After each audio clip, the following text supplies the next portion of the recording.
Mesdames et messieurs, bonjour et bienvenue sur JDK TV. Nous recevons pour cet entretien Luka Lassonde Victor, qui est un activiste des droits de l'homme. Avec lui, nous allons aborder l'actualité politique en RDC. Victor, bonjour. Bonjour. Ok. Campagne électorale en RDC.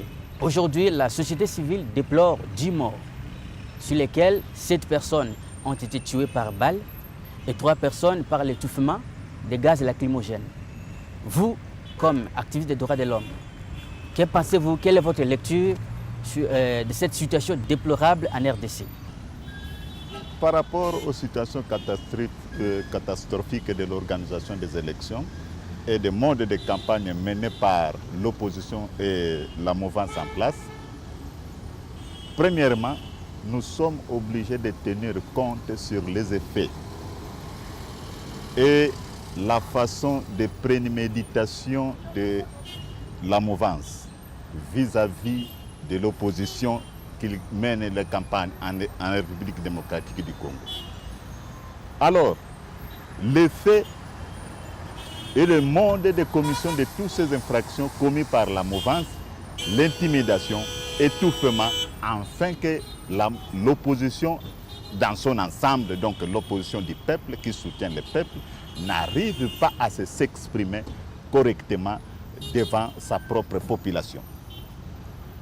De ce qui concerne les habits ou les caractères de l'opposition, l'opposition scindée dans un ordre dispersé, commandité par la mouvance en place. Et pourquoi?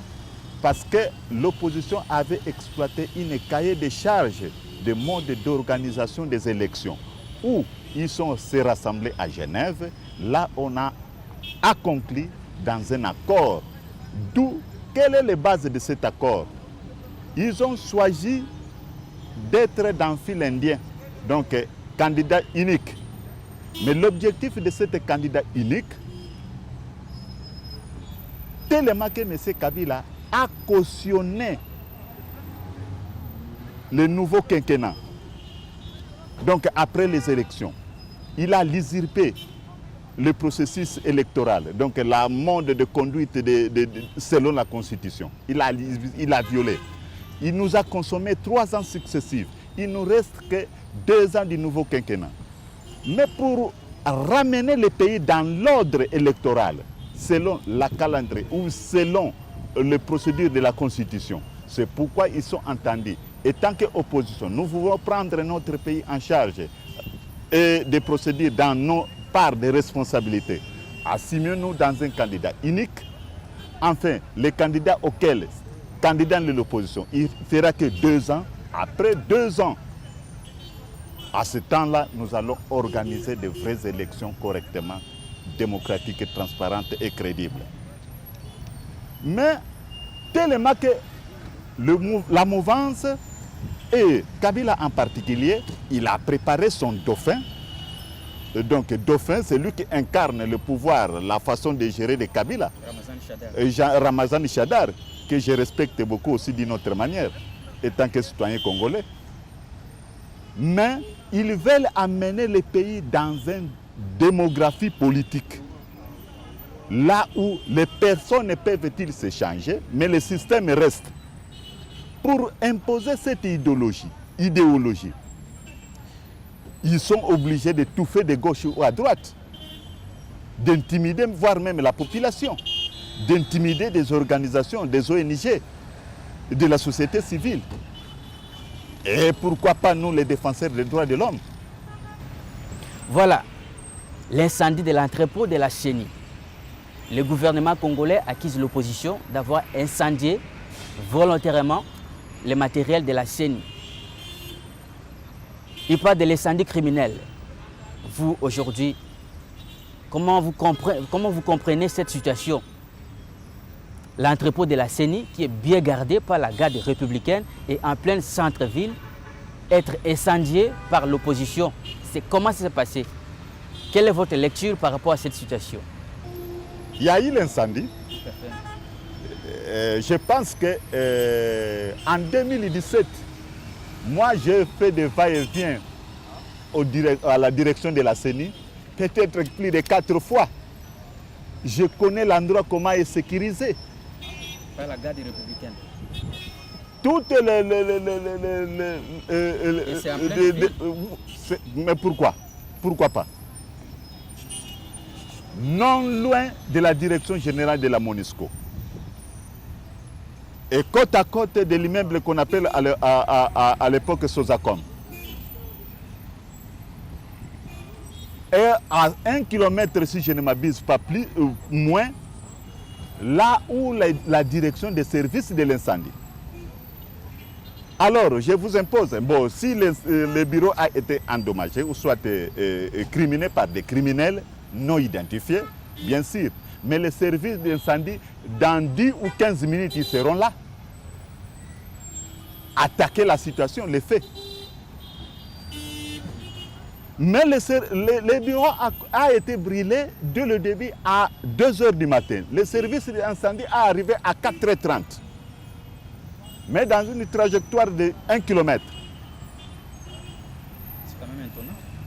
Bon, c'est un coup comploté. Comme je viens de le parler bien avant.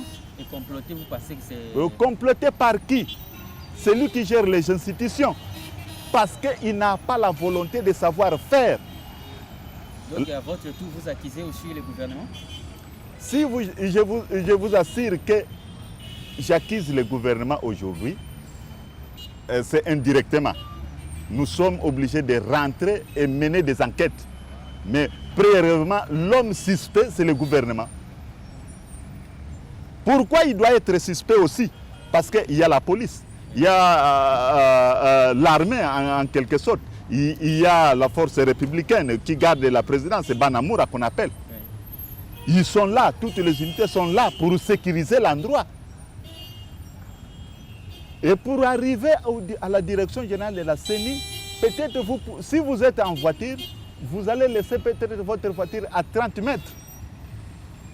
Et de 30 mètres à rentrer au locaux de la CENI, vous êtes contrôlé par plusieurs unités. Alors, je n'arrive pas à comprendre à 0 h ou à 1 h du matin, cette criminelle-là qui est allée incendier le bureau de la CENI, il a rentré dans quelle voie? Moi, bon, je ne sais pas. Toujours dans le cadre des élections. Pour vous confirmer, le premier suspect qu'on va suspecter, c'est les gardes qui sont là à garder. La garde républicaine. La garde républicaine et la police aussi. Okay.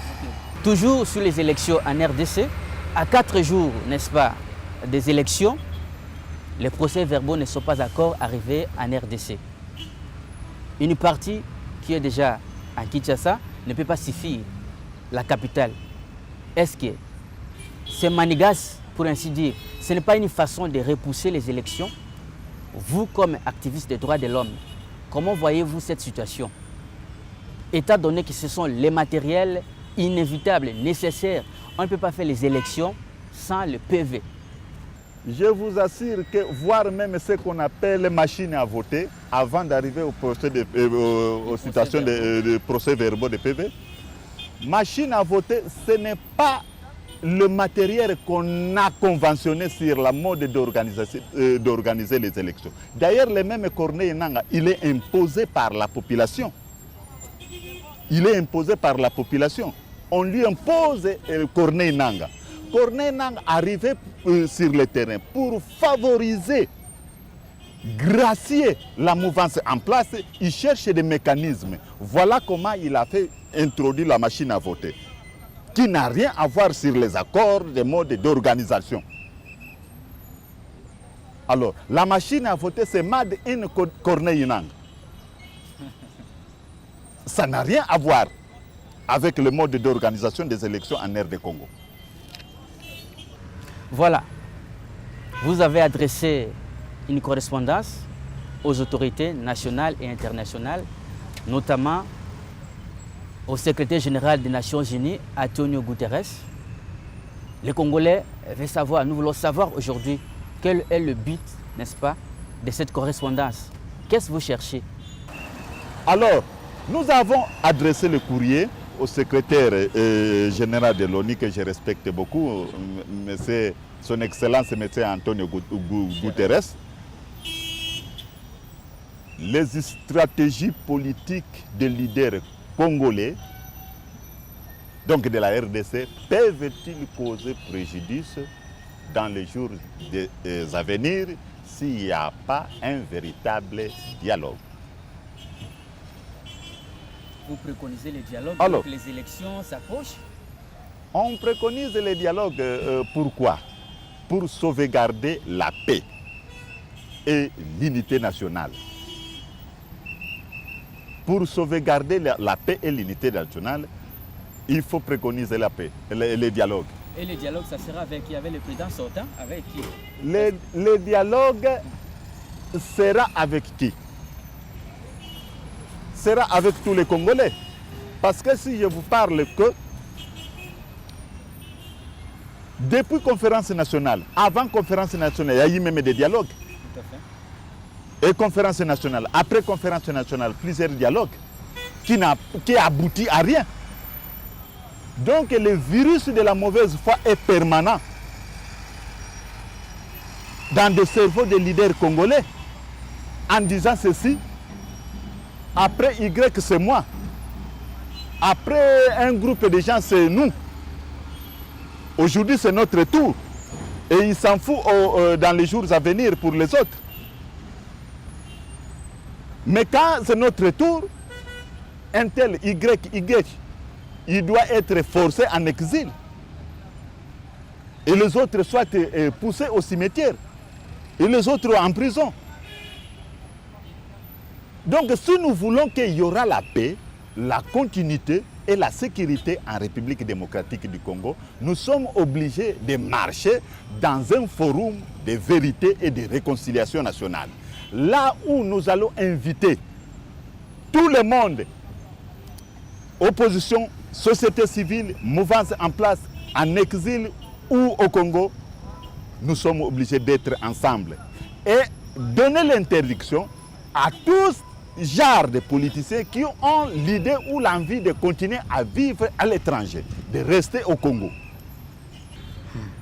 Voilà. Aujourd'hui en RDC, la Lucha demande, n'est-ce pas, une transition sans Kabila.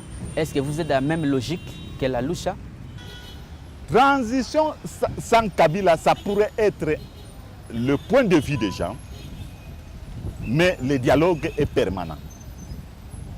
Mais ce point de vue pourra être discuté dans l'ensemble. Si on se conclut qu'il y aura dialogue, je pense que M. Kabila sera présent au dialogue, parce qu'il y aura dialogue. Et s'il s'agit de discuter une transition sans Kabila, c'est dans l'ensemble. Lorsque l'opposition quitte en exil, rentre au pays, lorsque l'opposition sur le terrain, la société civile, c'est une question que nous allons discuter dans l'ensemble. Est-ce que vous avez un message à dire aux Congolais qui vous regardent aujourd'hui par rapport à la situation politique en RDC? Nous voici dans 4 jours des élections. Les Congolais sont comme ça, on ne sait pas si réellement ça va avoir lieu. Est-ce que vous avez un message adressé aux Congolais? Et tant que coordinateur du groupe, soutenu par toutes les sociétés civiles au Congo et partout en exil forcé, on vous appuie à tous les peuples congolais de continuer à s'adhérer et être actifs à ce groupe qu'on appelle le groupe de pression. Nous sommes là à mettre pression politiquement à tous les négativités politiciennes congolais de la RDC pour donner une sorte d'alignement à l'adhésion aux hommes, des facteurs et aux valeurs fondamentales intégrées dans la société.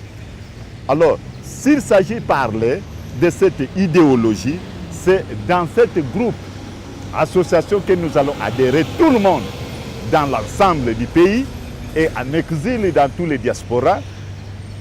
Ça sera notre fierté pour faire pression aux antivaleurs qu'ils puissent s'écarter dans la scène politique d'une manière positive, afin que la légitimité, la transparence doivent-ils régner en République démocratique du Congo. Victor, merci d'avoir répondu à notre invitation. Merci beaucoup. Mesdames et messieurs, c'est la fin de l'entretien de JDK. Merci de nous avoir suivis et à la prochaine.